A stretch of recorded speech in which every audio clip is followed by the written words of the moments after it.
Bonjour à tous, dans cette vidéo nous allons nous intéresser aux punitions de l'astrologie chinoise Bazi, également appelée pénalité.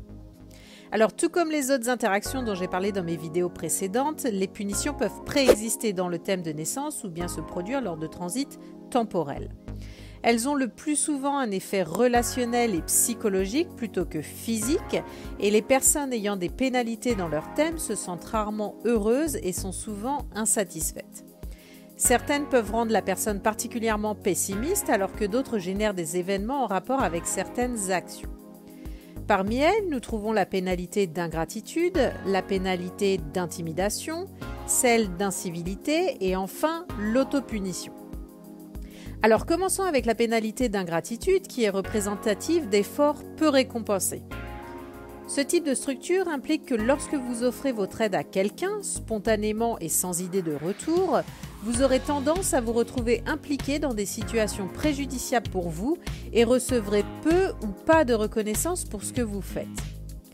Lorsque la formation est interne, cela indique une tendance à la tristesse, au mécontentement, à la dépression et au négativisme. Alors que lorsqu'elle est externe, elle révèle des situations créées par autrui, vous plongeant dans des problèmes malgré votre côté bon samaritain, mais se formant avec les cycles du temps, cette situation reste temporaire. Nous avons ensuite la pénalité d'intimidation qui, lorsqu'elle se forme, crée un potentiel de se voir abusé ou exploité par quelqu'un en position de force et d'être brimé ou harcelé par un supérieur.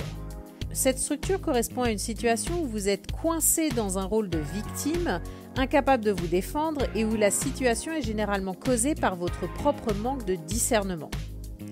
Lorsqu'elle est interne, cela indique que c'est vous-même qui êtes à l'origine du problème, alors que lorsqu'elle est externe, cela évoque la possibilité de subir une attaque de l'extérieur pendant un temps limité. Nous avons également la punition d'incivilité qui, elle, correspond soit à la non-reconnaissance des efforts et à la frustration, soit à des conduites immorales ou illégales exercées ou subies. Les situations correspondant au versant immoralité de cette formation peuvent inclure l'inceste, le viol, les abus d'autorité, etc. Une personne avec ce type de pénalité dans son thème natal peut se montrer déloyale ou agir contre quelqu'un ou quelque chose envers lesquels elle devrait se montrer loyale ou reconnaissante. Alors pour être effective, la configuration requiert que les deux branches soient adjacentes dans le thème natal, mais un transit temporel peut aussi créer cette configuration avec n'importe quelle branche du thème. Et nous avons enfin l'autopunition qui, comme son nom le suggère, traduit des tendances à l'autosabotage ou à se mettre dans des situations préjudiciables comme consommer des substances, adopter des comportements que vous savez être néfastes pour vous ou encore chercher à avoir une relation avec une personne qui n'est pas libre. Et tout comme pour la précédente, pour être effective, la configuration requiert que les deux branches soient adjacentes dans le thème natal, sachant qu'un transit temporel peut également créer cette configuration avec n'importe quelle branche du thème, encore une fois. Alors voilà, cette série sur les interactions de l'astrologie Bazi est à présent terminée. Quant à moi, je vous retrouve pour ma prochaine vidéo dans laquelle je vous parlerai des 5 structures qui nous révèlent les aspects importants de votre personnalité. Alors à très vite!